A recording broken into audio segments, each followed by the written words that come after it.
When it comes to homeware and home decoration, there are some choices that people defend way too high.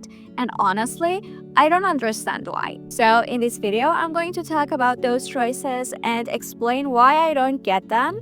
And if you can make me understand what's going on, please don't be shy, be part of the conversation, and tell me in the comments. So let's begin. First thing first, over-decorated shelves. I truly believe shelves are important. Having memories, pictures, handmade items, souvenirs, heirlooms, things that actually mean something to you. This is beautiful. That part I love. But here's the problem. Even if you're a maximalist, even if you're not into minimalism or organizing, there needs to be hierarchy and breathing room. You can't just put everything edge to edge and call it a focal point. At some point, it stops being intentional and turns into visual noise. Sometimes what's happening is emotional clutter. You don't want to get rid of things because there is emotion attached to them, but keeping everything doesn't actually serve you either. More objects do not mean more personality. Even shelves need order. Even shelves need theme. You don't just throw things together and expect it to look good. I'm sorry, but that's not design. Next, symmetry with furniture. Matching sofas, matching chairs, matching side tables, matching lamps, everything mirrored perfectly, left to right. I really don't like this. Symmetry is not automatically good design. Sometimes it works, yes, but balance does not mean identical, and people confuse those two all the time. I feel like some people think if I mirror everything, my space will look put together. But that's not how it works. And honestly, it's a 2026. Even older design styles weren't this rigid. Please stop mirroring everything. Number 3, let's talk about art hung too high. There is a correct height for art. It shouldn't be floating near the ceiling and it shouldn't be disconnected from the furniture below it. When art is too high, it visually shrinks the room. No one can enjoy the artwork and the space feels off. And the excuse I hear all the time is there was already a hook there. Okay, but just because there's a hook doesn't mean you have to use it. It's fine to see the old hook. It's fine to add a new one. Eye level matters. Number 4, TV hung too high. This one drives me crazy, especially when the TV is just floating on the wall with no console, no TV unit, nothing. And it's mounted way too high. When you sit down and have to tilt your head up to watch TV, that's not normal. There's a standard height. It's very easy to look it up. It also feels completely disconnected from the rest of the room. I really wish people would stop doing this. Next one, decorative pillow overload on beds and couches. Pillows can add color, texture, layers when done right, but the styling has to make sense with usability.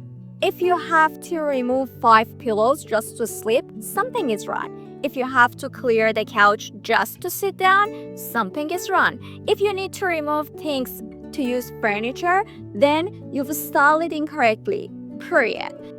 Next up, it's a rental, I can't do anything. This is always the first justification I hear when someone's place looks bad.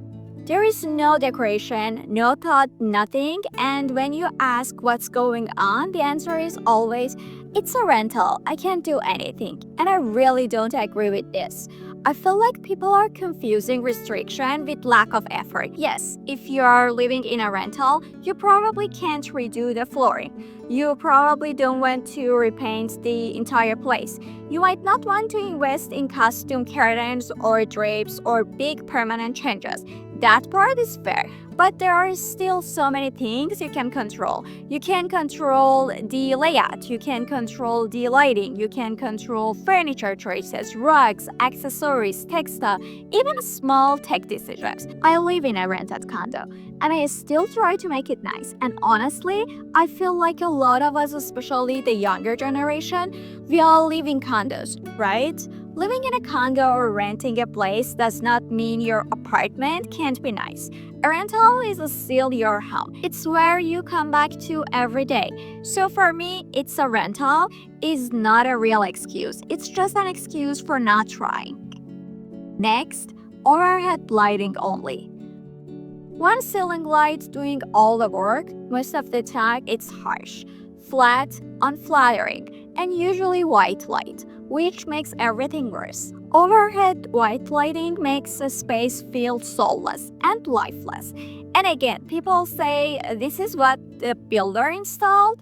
Okay, but you can still layer lighting, floor lamps, table lamps, ambient lighting. Lighting affects your mood more than almost anything in your home. And relying on one flat ceiling light is the easiest trap to fall into. Next, furniture pushed against the walls.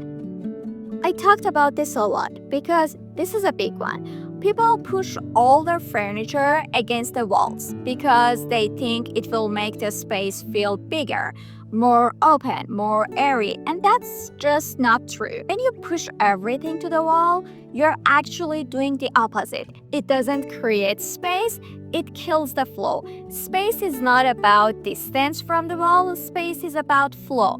Now, sometimes pushing furniture is okay. For example, with a bed, it's fine to push the back of the bed to the wall. But pushing the side of the bed to the wall? No. If you have to push the side of the bed and your justification is I don't have enough space, then that bed is not appropriate for that room. Same thing with sofas. If you need to push everything to the wall just to make it fit, then that piece of furniture is not for your space. Some people say they do this because they want more space. Some say they want their room to feel airy. Some say they're afraid of losing space. But trust me, none of that works. That extra space doesn't serve you. It doesn't make your apartment more stylish. It doesn't make it feel better. What actually matters is flow, and pushing everything against the wall destroys it. Next one, gray on gray on gray. Gray is treated like a default neutral, and I don't understand why. Gray can work. I have gray furniture. But when everything is gray, and especially with bad lighting, it becomes cold, flat, and depressing. Gray needs balance, texture, warmth, contrast. You can't just choose gray and white and expect your home to look chic or magazine-worthy. That's not how it works. There is a line, and once you cross it, the whole space fails. So, these are the choices I wanted to talk about in this video. If you disagree, explain to me, please. If you love these things, tell me why. Let's talk in the comment section. Can't wait to see you in the next video.